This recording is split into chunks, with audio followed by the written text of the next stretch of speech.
RJD का दल विशेष के साथ ये गठबंधन, जिसमें व्यक्ति विशेष की कोई चर्चा ही नहीं है। पप्पू यादव का मामला हमारा विषय नहीं है, इसीलिए इस पर चिंतन या मंथन, हमारा क्षेत्राधिकार भी नहीं, हमारा विषय भी नहीं और इस पर कोई चर्चा भी नहीं। पप्पू यादव को तेजस्वी यादव की तरफ से 2 टूक जवाब पूर्णिया को लेकर दे दिया गया है। तो दिल्ली से पटना पहुंचने पर तेजस्वी यादव की तरफ से ये बड़ा बयान इस वक्त सामने आ चुका है पप्पू यादव को लेकर, जिसमें उन्होंने कह दिया कि पप्पू यादव का विषय हमारा विषय नहीं। ये हम लोगों का विषय नहीं। हम लोगों के पार्टी का जो गठबंधन हुआ है किसी व्यक्ति के साथ नहीं हुआ, दल के साथ हुआ। तो कांग्रेस से तो हम लोगों का बहुत पहले से ही अलायंस है और सीट बंटवारा जो है वो तो जनवरी से ही बातचीत हम लोगों की चल रही है। वो तो उसी टाइम से सारी बातें तय हो चुकी है, तो ज्यादा कुछ इस पे हम टिप्पणी नहीं करना।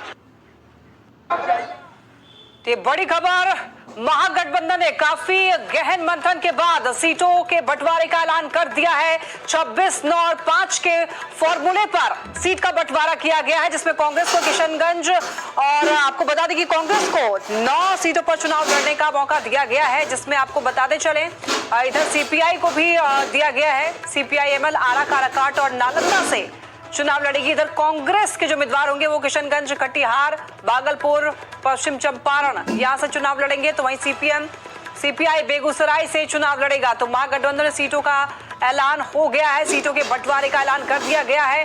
और आपको बता दें 26, 9 और 5 का फॉर्मूला सेट किया गया है महागठबंधन में, जिसमें 26 सीटों पर आरजेडी चुनाव लड़ेगी तो 9 लोकसभा सीटों पर कांग्रेस को मौका मिलेगा और 5 सीटों पर लेफ्ट की पार्टियां जो है वो चुनाव लड़ेगी।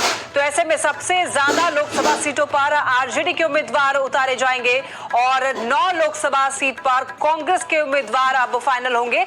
और कहां से चुनाव लड़ेगी कांग्रेस, इसका भी अब ऐलान कर दिया गया है। और 5 सीट जो कि लेफ्ट के लिए छोड़ा गया है वो भी कहां से चुनाव लड़ेगी, इसका भी अब नाम ऐलान कर दिया गया है। तो इंडिया अलायंस में 26, 9 और 5 का फॉर्मूला सेट किया गया है।